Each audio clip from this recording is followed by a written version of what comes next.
Well, Arizona has been a solid red state for a long time, Sean. Yep. In fact, the Republican nominee for president has taken the state in 16 out of the last 17 elections. That's crazy to believe.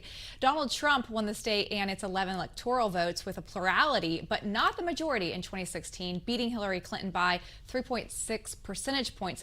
But check this out. Libertarian Gary Johnson got over 4% of the vote there. But a shift in demographics has Democrats thinking that they can win there this November. So should Republicans be concerned? Joining us is the chairwoman of the Arizona GOP, Kelli Ward. Kelli, good to see you. Welcome. Hey, Sean. Hey, Lindsay. It's great to be with you. Good to see you.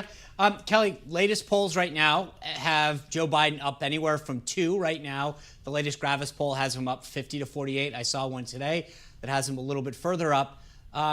There's been a bunch of demographic shifts in your state, and as mentioned last cycle, Gary Johnson took over 4% as a Libertarian candidate. I don't know that the Libertarians have their act together as much. So the bottom line is, are you concerned that Democrats have a shot at carrying Arizona this cycle? Well, I mean, we take every single day seriously in this election. We believe we are far ahead, but we're working as though we're far behind. President Trump, won several states with a plurality last go around because of that third-party candidate. Including Nevada, including Colorado, New Hampshire, Nevada, Maine. So all of those were won by the plurality, and that third-party candidate did make a difference. But I will tell you that the Libertarian candidate is no Gary Johnson. It's not a well-known person.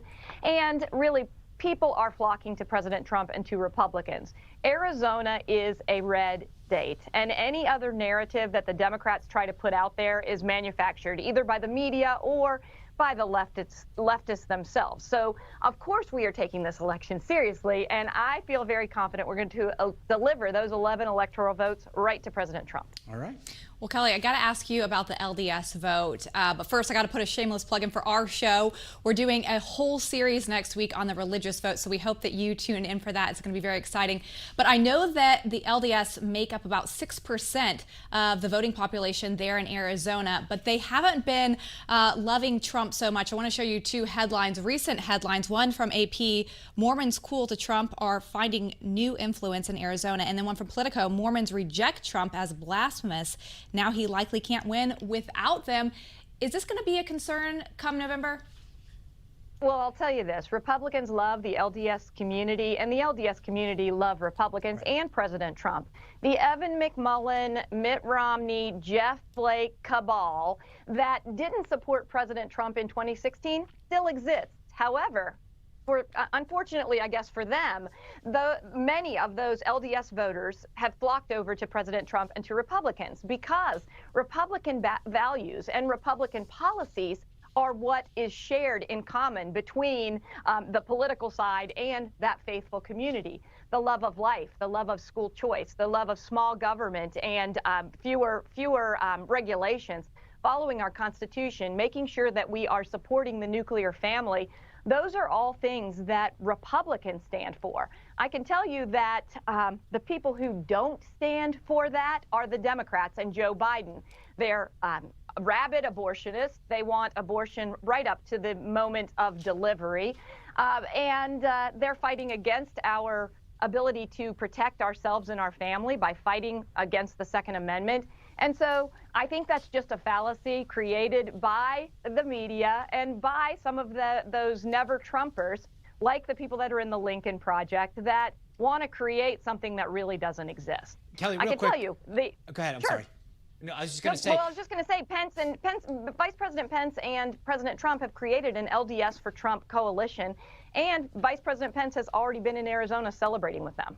Well, as you're going to touch on this real quick, are you seeing, it doesn't seem like Biden's been out there. There's a lot of rumors that, a lot of headlines, will Biden actually visit Arizona? It doesn't seem like they're taking it as seriously. Are you guys getting the resources you need? And what are you seeing on the flip side from the Biden campaign? Right. Well, where has Biden been other than in his basement or making a 5 or 10-minute trip here, there, or otherwise in nearby states to Delaware? I haven't seen him much of anywhere. I saw him standing out in a field with 3 or 4 reporters sitting in circles.